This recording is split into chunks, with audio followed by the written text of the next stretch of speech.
কোনো ডকুমেন্টসকে পিডিএফ করার জন্য আমাদের যে কাজটি করতে হবে, আমি একটু ওয়ার্ড ফাইল ওপেন করবো।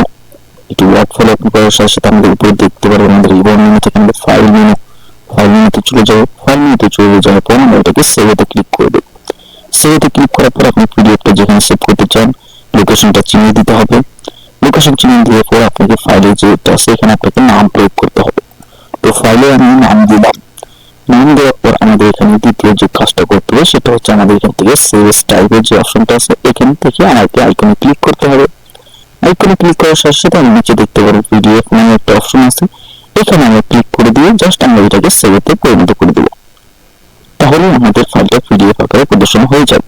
এখন যদি আমরা ক্লোজ করি, ক্লোজ করে যদি আমরা এখান থেকে বের হয়ে আসি, দেখতে পারবো আমাদের যে ফাইলটা আছে এই ফাইলটা আমাদের পিডিএফ আকারে হয়ে গেছে। তো আশা করি সকলে বুঝতে পারছেন। আর পেজটিকে লাইক কমেন্ট শেয়ার করবেন, ইউটিউব চ্যানেলটাকে সাবস্ক্রাইব করে আসবেন। ধন্যবাদ সকল।